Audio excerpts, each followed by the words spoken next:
ሰላም እንዴት ናችሁ? ስለ ብሊቺንግ ኤጀንቶች አንዳንድ ነገር ልበላችሁ ብዬ ነው። የብሊቺንግ ክሬሞች የዓለም አቀፍ የማህበራዊ ችግሮች ናቸው። በብዙ ሀገሮች በጣም ከፍተኛ ችግር ያስከተሉ ያሉና በጣም ለመቆጣጠር አስቸጋሪ የሆነ ኢንዱስትሪ ነው። ይሄ ብሊቺንግ ኢንዱስትሪ በጣም በብዙ ሚሊዮን ብር የሚዘዋወር ቢዝነስ ነው እና አንዳንድ ሀገሮች እንደውም ኦፊሻሊ ብዙ ክሬሞችን ከልክለዋል፣ ከሀገራቸው አግደዋል። ግን ሆኖም ሰዎች በድብቅ ይገዛሉ። ሐኪም ቤት አይሄዱም። ያው ማህበራዊ ችግር ይሄ ሳይኮሎጂካሊ የሚፈጥረው ጫና አለ። በተለይ ማዲያት፣ የብጉር ጠባሳ እንዲሁም ይሄ ጥቁረት የሚባለውን ነገር አንዳንድ ሰዎች ራሳቸውን ባለመቀበል እንደዚህ አይነት ነገሮችን ለማድረግ ይገደዳሉ ማለት ነው። አንዳንድ ዳታዎች እንደሚያሳዩት በፊሊፒንስ 50% ሴቶች ወይም ከሁለት ሴቶች አንደኛዋ ብሊቺንግ ክሬም ትጠቀማለች። እንዲሁም በናይጄሪያም እንደዚሁ 60% ሴቶች ይሄን ይጠቀማሉ እና በደቡብ አፍሪካም በተደረገ ጥናት በጣም ከፍተኛ ችግር ሆኖ ነበረ።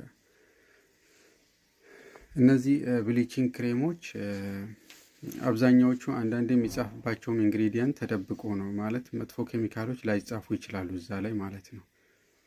እና ብሊቺንግ ክሬም በሕክምና የሚመከር ነገር አይደለም። ቆዳን መቀየር፣ የቆዳን ቀለም መቀየር በጣም ከባድ ችግር ውስጥ ሊከት ይችላል። በተፈጥሮ ጥቁር ቆዳ ወይም ጥቁሮች እንደዚህ ጠይም የሆነ ቆዳ ለካንሰር የመጋለጥ እድሉ በጣም ዝቅተኛ ነው። ፈረንጆች ወይም ነጮችን አይታችሁ ከሆነ በትንሽ ነገር ነው የሚቆጣው ቆዳቸው፣ እንዲሁም ለፀሐይ በጣም የተጋለጠ ነው። ነገር ግን የእኛ ቆዳ ጠቆር ያለ ቆዳ በተፈጥሮ ፀሐይን ፊልተር የማድረግ ቻንስ አለው እና እንደ ጋሻ ነው የሚያገለግለን። ከመጥፎ የፀሐይ ብርሃኖች የመከላከል አቅም አለው፣ ሙሉ ለሙሉ በቂም ባይሆን ማለት ነው። ግን እስካሁን በተደረጉ ጥናቶች የስኪን ካንሰር ወይም የቆዳ ካንሰር የሚበዛው በነጮች ላይ ነው። ስለዚህ አንድ ሰው ብሊች በሚያደርግበት ሰዓት፣ ሙሉ ለሙሉ ፊቱን ብሊች በሚያደርግበት ሰዓት ብርድ ልብሱን ወይም ደግሞ ጋሻውን አንስቶታል ማለት ነው። ለፀሐይ ይጋለጣል፣ እስከ ካንሰር ደረጃም ድረስ ሊያደርሰው ይችላል። ፊቱም ይበላሻል። ለጊዜው የቀላል ቢመስልም በኋላ ቆይቶ ግን